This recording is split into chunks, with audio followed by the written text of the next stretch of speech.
Hello नमस्कार दोस्तों। अगर आप किसी भी पुलिस टीचर बीटीसी बीएड किसी की भी अगर तैयारी कर रहे हैं तो हिंदी में जो साहित्य के कुछ रचनाएं कवि हैं उनके तो क्वेश्चन आते ही, ठीक है ना। तो एक कहानी बनाई है जयशंकर प्रसाद, जो कि छायावाद युग के प्रवर्तक थे हिंदी साहित्य में। और छायावाद युग जो रहा था, जो 1918 से लेकर 1936 तक के बीच रहा था। और छायावाद के जो मुख्य कवि हैं उसमें सुमित्रानंद पंत, जयशंकर प्रसाद और सूर्यकांत त्रिपाठी निराला और महादेवी वर्मा, ये चार मुख्य इसमें जो हैं लेखक हैं छायावाद के। तो एक इस पर ट्रिक बनाई है, उसको पहले देख लेते हैं। छाया देवी के पंत प्रसाद निराले। छाया देवी के पंत प्रसाद निराले। छाया देवी से हो गया छायावादी युग। अगर ऐसे कहें तो इसकी डेट भी याद हो जाएगी। 18 साल की छाया देवी के पंत प्रसाद निराले। तो इसमें तुम्हें जो छायावादी युग था 18 से ये इंडिकेट होता है कि जो छायावादी युग था वो 18 साल तक चला। और ये आया भी 1918 में था, तो 36 तक चला, 1936, ठीक है ना।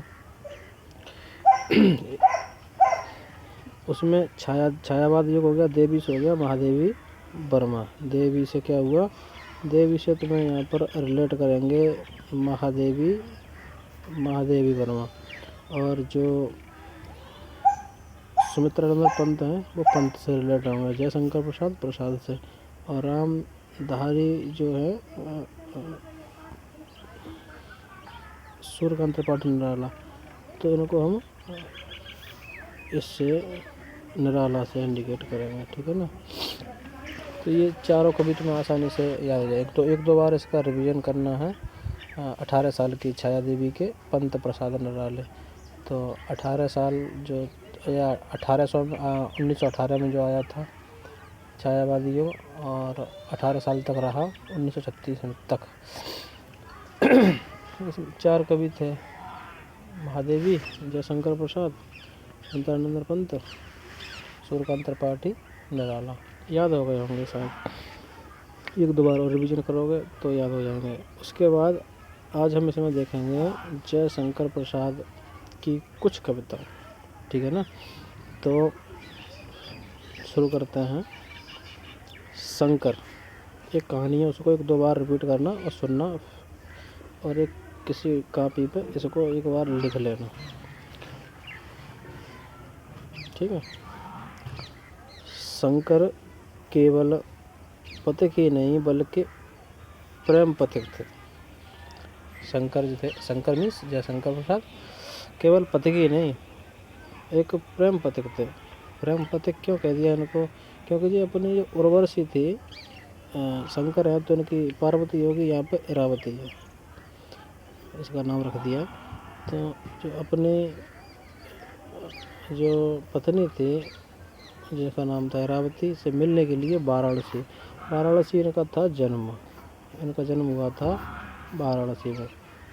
तो शंकर एक पथिक नहीं, प्रेम पथिक उसको कह सकते हैं हम, प्रेम पथिक थे।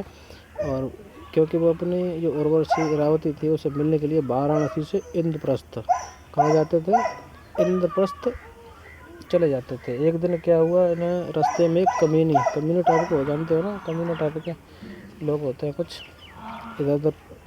तो कमीनी का मतलब है कामायनी। तो एक कमीनी टाइप की औरत मिली इन्हें रास्ते में, और उसने इनसे कहा कि जिससे तुम मिलने जा रहे हो ना वो तो मर गई है। तो ये सुन के ये बहुत दुखी हुए। जैसे ही इनकी कहानों में ये बात कही गई कि वो जो जिससे तुम मिलने जा रहे हो वो तो मर गई है। तो शंकर ने जो ख्वाब देखे थे, जो सोचा था कि इरावती के प्रेम में रहेंगे, और ये सब कहानी उनकी कैसी रह गई, अधूरी रह गई। इसका मतलब है कि इरावती जो जयशंकर प्रसाद की कहानी है वो कैसी है, अधूरी है। जयशंकर की प्रसाद की इरावती कहानी है वो कैसी है, अधूरी। ठीक है ना। इसके बाद इतना दुख हुआ उनको कि वो उनकी आंखों से आंसू निकलने लगे। ठीक है, उनकी आंखों से आंसू बहने लगे और आंसू की धारा बहुत तेज, आंसू की धारा बहने लगी झरने की तरह, जैसे झरना टपक टपक टपकता है ना, ऐसे। हमने खबर सुनी कि उनकी जो इरावती है वो मर गई है, ये कमीनी औरत ने उन्हें बताया। तो उनकी आंखों से आंसुओं की धारा बहने लगी, और ये धारा ऐसी थी जैसे कि झरना बहता है। और इस झरने की ये लहर उसको देखकर, क्योंकि दुख था ना, करुणा, ये करुणा के सागर में डूबे हुए थे जयशंकर प्रसाद। जैसे आंसुओं की ये लहर झरने से बह रही थी, उसको देखकर ऐसा लग रहा था जैसे कि आंधी तूफान आ गया, आंधी तूफान आ गया। और इसमें, इस आंधी में, दुख की इस करुणा में उनका क्या हुआ, तितलियाँ उड़ गई। कौन उड़ गए, तितलियाँ। और तितलियाँ ही न उड़ी, आकाश में जो दीप जल रहे थे, जो वो दीप भी क्या हुआ, वो भी बुझ गए, उड़ गए उस दुख में। ठीक है। तब उनका ये शोक को दूर करने के लिए, जो उनका जयशंकर प्रसाद, जो शंकर नाम से हम रिलेट कर रहे हैं, उस शंकर को जो दुख था अपनी पत्नी इरावती के मरने का, उस दुख को दूर करने के लिए, जब सब देख रहे थे ना कितने दुखी है ये प्राणी, तो उसको दूर, शोक को दूर, शोकों से है शोकोच्छ्वास। शोकों से कौन सी इनकी है, शोकों से है शोकोच्छ्वास।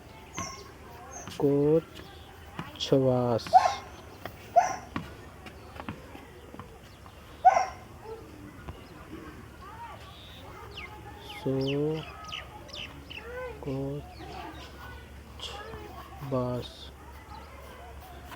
ये है इनकी। तो शोक से हमने इसको रिलेट किया शोकोच्छ्वास रचना को। तो ये शोक को दूर करने के लिए एक थी ध्रुव स्वामिनी। क्या नाम था उसका, ध्रुव स्वामिनी। तो इनके दुख को देखकर, जो करुणा के सागर में, करुणा में ये डूबे हुए थे, उसको दुख को देखकर ध्रुव स्वामिनी आई। और ध्रुव स्वामिनी ने राज्य में गुप्त रूप से कंकाल के पास जन्मेजय यज्ञ किया। तो राज्य से मतलब है राजश्री, राजश्री इनकी रचना थी। ठीक है ना। क्या नाम था उसका, राजश्री। गुप्त से मतलब है, गुप्त तरीके से जो उन्होंने कंकाल के पास जन्मेजय यज्ञ किया था ना, उससे गुप्त से मतलब है चंद्रगुप्त और एक स्कंद गुप्त, इसीलिए हमने गुप्त टाइटल से और इन दोनों रचनाओं को रिलेट कर लिया। कंकाल तो इनकी है ही, जानते हो, जन्मेजय यज्ञ भी इन्हीं की रचना है। तो एक दो बार अगर तुम इसको रिवीजन करोगे तो शायद ये तुम्हें याद हो जाएगी कहानी। एक बार ढंग से सुन लेते हैं, ईयरफोन लगा के एक दो बार सुनोगे। शंकर केवल पति की नहीं, प्रेम पथिक थे वह अपनी, और क्योंकि अपनी जो उनकी प्रेम का थी, पत्नी थी, उर्वशी, इरावती नाम था उसका, उनसे मिलने के लिए वाराणसी से कहाँ चले जाते थे, इंद्रप्रस्थ चले जाते थे। तभी एक दिन रास्ते में उन्हें एक कमीनी औरत मिली और उसने उनके कान में कहा कि तुम्हारी जो जिससे तुम मिलने जा रहे हो ना, वो तो मर चुकी है। तो शंकर सहन नहीं कर पाए, उन्हें इतना दुख हुआ कि उनने एक सपना सोच रखा था कि हम इरावती अपनी ज़िंदगी बिताएंगे साथ में रह के, एक अपना प्रेम राज्य होगा अपने, एक तरह का आराम से रहेंगे। तो वो उनके इरावती के साथ प्रेम राज्य में रहने की जो कहानी थी शंकर की, वो अधूरी रह गई। उनकी आंखों से आंसू की धारा बहने लगी, जैसे कि झरने की धारा बहती है ना, ऐसे झरना सा बहने लगा। और उसकी लहर में तो लहर कोई ऐसी नहीं थी, बहुत दुख भरी, करुणामय ऐसे कहते हैं, करुणालय मान लो, दुखों का करुणालय। तो उसको देखकर आंधी तूफान से आने लगे, उसमें तितलियाँ, आकाश के दीप बुझ गए। समझ लो कितनी भयंकर आंधी होगी, तो आकाश के दीप भी मतलब उसमें बुझ गए। और तब इस शोक को, उनके जो शोक में थे उनको दूर करने के लिए, ध्रुव स्वामिनी, उसने कहा बेचारे बहुत परेशान हैं शोक में।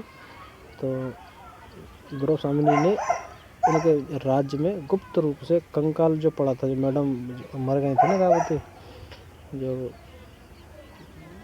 इरावती अधूरी मतलब रह गई थी, इरावती मर गई है जब तो अधूरी रहेगी ना कहानी उनकी।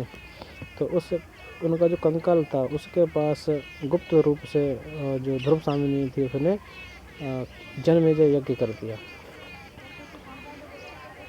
तो एक कहानी इनकी जन्मेजय है यज्ञ, और एक है राजश्री, और गुप्त से चंद्रगुप्त और स्कंदगुप्त, कंकाल से कंकाल ध्रुव स्वामिनी, और शोकोच्छ्वास शोक से, और आकाशदीप, तितली, आंधी, करुणालय भी की रचना है, लहर है, झरना है, धारा है, आंसू है, और इरावती जो कि एक अधूरी कहानी है, प्रेम राज्य है, और कानन कौसुंबिनी की रचना है, कामयनी है, इंद्रप्रस्थ की रचना है, और उर्वशी, प्रेम पथिक और एक पथिक। ये थी जयशंकर की महत्वपूर्ण और शायद सभी रचनाएं, जो शायद तुम एक दो बार इसको सुनोगे तो आराम से याद हो जाएगी। जय हिंद, जय भारत।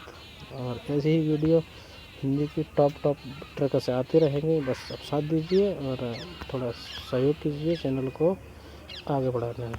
ठीक है, धन्यवाद, जय हिंद।